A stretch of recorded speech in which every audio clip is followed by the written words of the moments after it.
Here is the new Mic 3. Well, it's not the new Mic 3, but Mic 3 looks exactly the same. How do I know that? Well, one of the retailers was a little bit too eager to put it out there.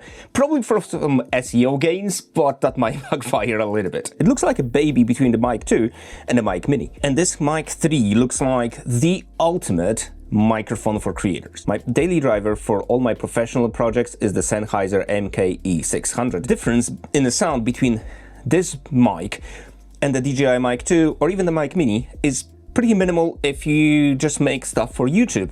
And for 99% of the creators, these wireless mics are just perfect. If you use one of these guys, you ideally want the recorder as well to get that 32-bit float. DJI Mic Mini is one of my favorite, all-time favorite mics for pretty much any stealthy job I need to do. And also it doesn't pull down your shirts as much as the big DJI Mic 2 does. Just as well as that little Holy Lantern that's absolutely remarkable quality for the price. Now, my only problem with these two guys is that they don't have 32-bit float recording. Now, why is it important? I constantly accidentally keep knocking this and either increasing or decreasing gain on the receiver so many times. I came back in the office and I had audio either clipped or so silent that when I was bringing up the levels, they weren't just adding up. And I know there's a safety track on the DJI Mic Mini, which is fantastic, but in some cases that's just not enough. So the fact that DJI Mic 2 has that backup recording, like I'm recording right now with a 32-bit float, means that typically, I would say 9 out of 10 times, the audio going straight to the camera is absolutely fine and I don't need to do anything in the post. But very often, when I'm heading out and I've got cars around me, or I'm actually recording a car and you're doing those rolling shots, you really want every sound to be recorded that you can level out later in the post. And if you don't have 30-bit float, that ain't gonna happen.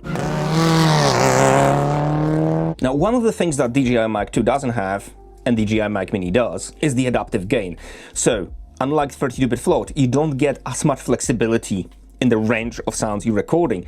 But if you've messed up your gain settings and someone's going a little bit too loud or a little bit too quiet, that still picks it up in a reasonable range. Now, DJI Mic 3 combines all these elements together, so you've got not only the 32-bit float, but also the audio that's getting baked into the footage you're recording will have that auto gain on as well. Mic 3 is going to be actual size like this, because it's hard to say from the pictures. That might be a winner. That means 2 of my other microphones will go on sale because I won't have need for them. The battery life with case is also increased.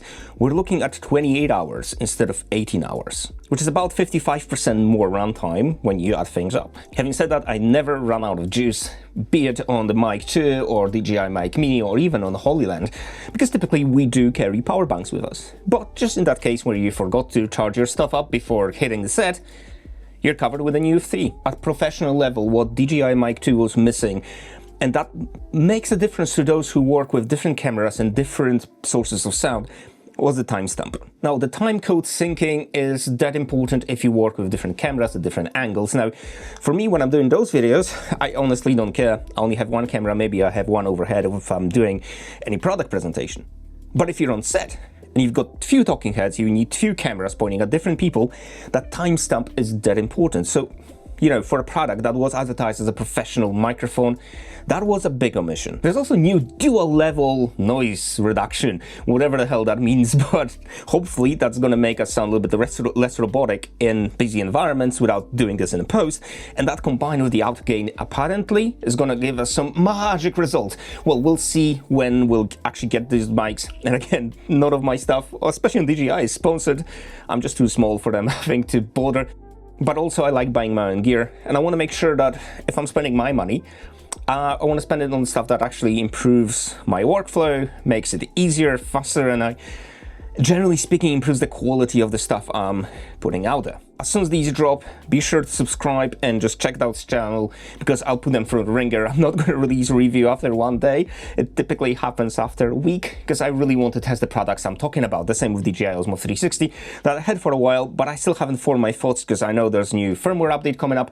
I just want to make sure that you're going to get like proper full picture of what you might be getting yourself into. Speaking of timecode, you will be able to connect 4 transmitters into one receiver, but also you'll be able to use 8 receivers.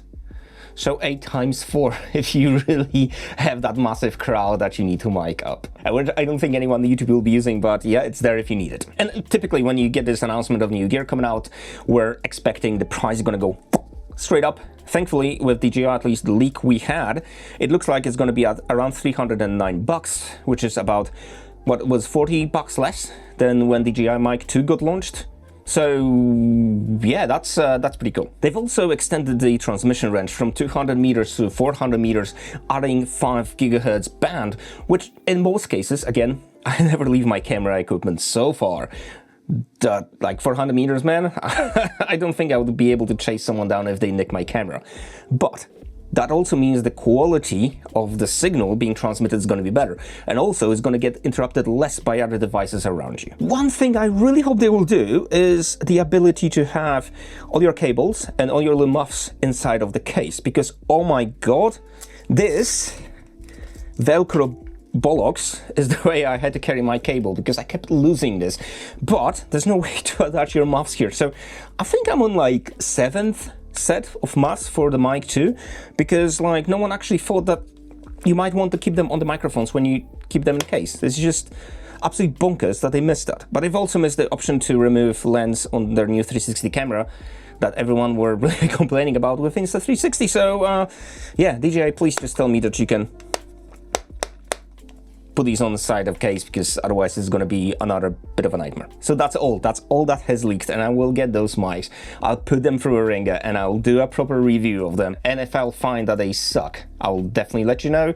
Otherwise, yeah, subscribe, click like, whatever you want to do. I'll see you in the next one.